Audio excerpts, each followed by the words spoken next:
تخيلوا معايا منتخب طالع لطيارة مغربية باش يمشي لمراكش، وفي نفس الوقت الإعلام ديالهم كيدير المستحيل باش يغطي الشعار ديال الخطوط الملكية المغربية، وكأن الحقيقة كتحرقهم. قبل ما نكملوا هذه القصة ونغوصوا في كواليس هذه الاستفزازات وكيفاش المغرب رد برودة دم ومنطق الكبار، خوتنا العزاز بقى لينا والو ونوصلوا ل20 ألف مشترك في القناة، والفضل كيرجع لكم. فإلا كنتي كتشوف هذا المحتوى كينورنا وكيعجبك، اشترك دابا وفعل الجرس باش نكبروا العائلة ونوصلوا لهذا الرقم في الأيام القليلة القادمة. اليوم القلوب راها شاعلة، التوتر والفرحة والشك مخلطين عند كاع المغاربة بسبب الماتش الكبير اللي غيجمعنا مع الكاميرون. كاين اللي ما بقاش جاه النعاس، وكاين اللي قلبه كياكله، ولكن الثقة في النفس كبيرة والانتصار جاي إن شاء الله.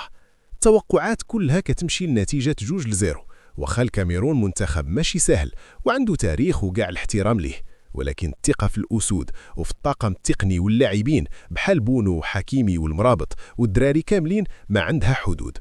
الغريب في الأمر هو ملي كتشوف المنتخب الجزائري كيطير لمدينة مراكش الحمراء، وإعلامهم الرسمي كيحاول يحجب شعار الشركة المغربية غويال إير ماروك وما يبينوش في الفيديوهات، كيبينوا غير المقدمة ديال الطيارة باش ما يباش الشعار الوطني. هذا الحقد وصل لدرجة أنهم ما قادرينش حتى يمارسوا شوية ديال الاحترافية في نقل الخبر.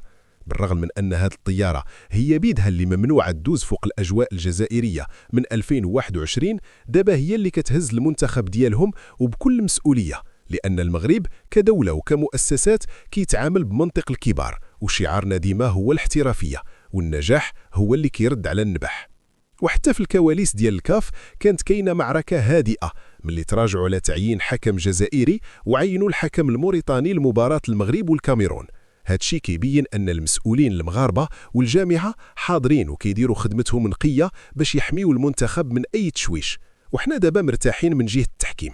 ومن جهة أخرى العالم كامل كيشهد بالهيبة والكاريزما ديال القيادة الرياضية المغربية، حتى الصحافة التونسية بقات منبهرة بهذا الحضور القوي اللي كيفرض نفسه في كاع المحافل. وهذا الشيء اللي كيخلي الخونة والأعداء ديما في حالة تخبط وكيحاولوا يهاجموا الرمول ديالنا، ولكن ديما كنكونوا ليهم بالمرصاد. وما نساوش القصة اللي دارت الضجة ديال المشجع الكونغولي اللي ولا مشهور في المغرب أكثر من رؤساء دول. هاد السيد اللي تعرض للاستفزاز المغرب رد ليه الاعتبار وعرض عليه يحضر النهائي في الرباط معزز مكرم، في الوقت اللي كيحاول فيه إعلام الجيران يروج الإشاعات باللي هما اللي عطوه هدايا وسيارات باش يغطيوا على التصرفات الصبيانية ديال بعض اللاعبين ديالهم. التاريخ كيعيد نفسه، والصدق والعمل كينتصروا ديما على الدسائس، وحنا غنبقاو مساندين لبلادنا ومنتخبنا لآخر دقيقة، ويقيننا في الله كبير أن النصر غيكون حليفنا. كنتمنى يكون هذا التحليل عجبكم.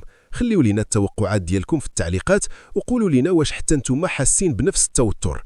شكرا لكم بزاف على الدعم، ودابا كنقترح عليكم تشاهدوا واحد من هاد الفيديوهات اللي كيبانوا قدامكم في الشاشة، أكيد فيهم معلومات وقصص أخرى غتزيد تنوركم. خليونا نشوفوكم تما.